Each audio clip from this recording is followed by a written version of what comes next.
I would have thoughts daily of ending my life, or I was just looking for a way out. He had gone to Wittenberg University in Springfield, Ohio, and we had been up to homecoming weekend. And he got roofied at a rugby party. That really seemed to be a major trigger for me. I don't know what it did, but it brought out some intense feelings that I would never wish on anybody. My story with depression starts about sophomore year in college. I had had it pretty much my whole life, but it wasn't until then that it got to a point that it was for sure a major issue. I was having intense feelings of sadness, confusion, lack of motivation to do anything, especially at night when I would kind of be winding down from the day. And I would go through these horrible episodes of just like pointlessness. But at that point in time, I was so young, I didn't know how to communicate with anyone how I felt.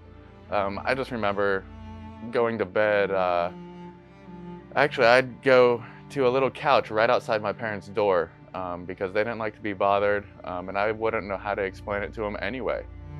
That's when I personally saw a huge difference in his everything.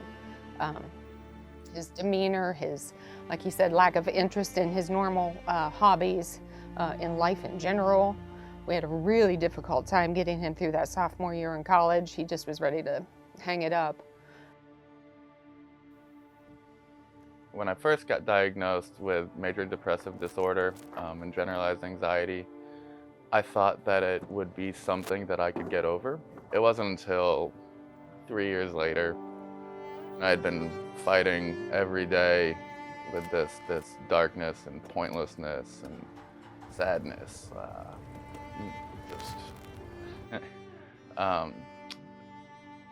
That was my darkest point, when I realized that it's probably there for the long run. It was one of the worst days of my life, was the day I had to sit in that doctor's office and hear just how sick our son really was. That was something a parent doesn't want to hear.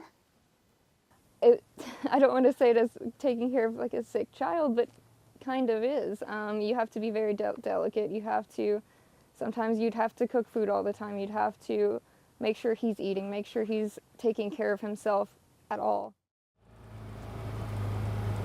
Literally every little thing seemed to be a struggle. I'd wake up in the morning instantly sad that I woke up, because now I have to deal with the stresses again. It's just not a way to live your life. So at that point, it was really almost a giving up point. I admire Will for what he goes through on a day-to-day basis and what he has to carry.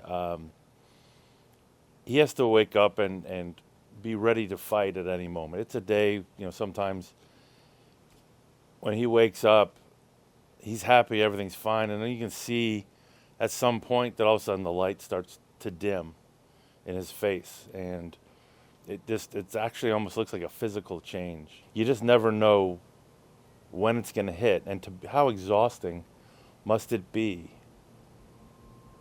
to know that at any moment you're going to have to fight for your life. I don't know if I could do it.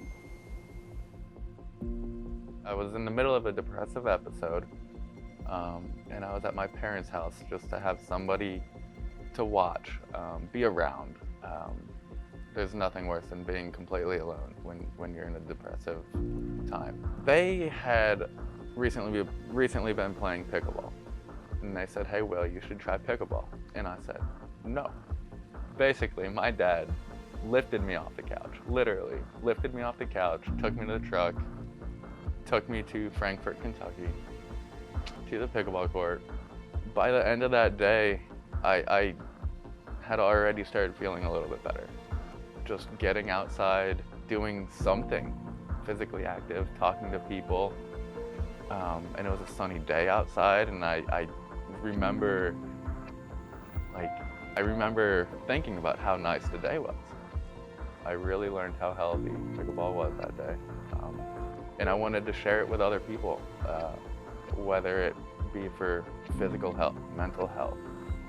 I kind of got a new outlook once I started playing pickleball, and I realized that I could help a lot of people.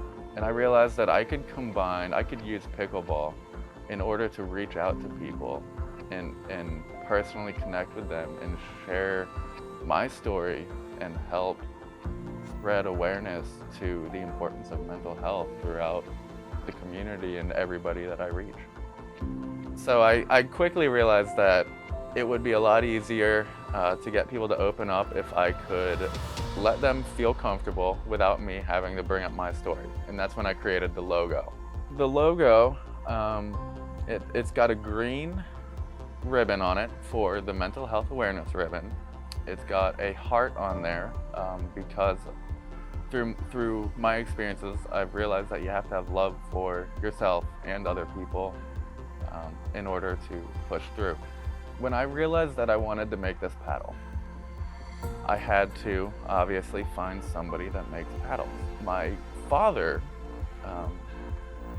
had already had a little bit of a relationship with Diadem, selling some of their current paddles. I told him, hey, he already knew I used Diadem equipment. And I told him, hey, have you ever thought about building or making a mental health paddle? And my dad instantly said, I love that idea. Another big part of my life is family. I'm very close with family. They have helped me through a lot, and I help them, and we're just all very close. I have a daughter. Her name's Chevelle. She's 6. Also an avid pickleball player for what she can do right now. And she also is a big inspirational factor in my life to keep going. One of the things that I really keep living for. I want to see what she becomes and what she accomplishes, and I want to be able to help her learn and get to those things, and I just want to be a part of that. And then my fiance Amber, she likes to do a lot of the same things that I do. She's very outdoorsy as well. She likes to go out on the boat and do all the hiking and all the same outdoorsy stuff. So me, Chevelle, and Amber, we're all pretty close. The worst things for anxiety and depression are isolation, feelings of hopelessness. Well, out here, it's hard to have those. The constant interaction, people laughing, moving around, you're out in good weather and bad playing, that's a plus for everybody. His confidence and well-being, happiness seems to really improved, and I'm sure it's a lot to do with pickleball and the community that he plays in. All the people, really good people. You can call any of these people down here and they'd do anything for you. The aspect of community has been one of the biggest benefits from pickleball. It's intergenerational. There's a lot of different socioeconomics involved, and everybody just blends together beautifully, and we all support each other in whatever life is throwing our way now. So that's been a huge help for him. Once you start playing, you realize how competitive it is and how much exercise and the good camaraderie. All these people, I mean, you could call any of these people. I could call any of these people if I needed anything or if they needed anything, they could call. And we didn't know each other just a few short years ago, so yeah. I think our relationship got stronger as we started playing pickleball together because it became a hobby that both of us could do and both of us could be passionate about.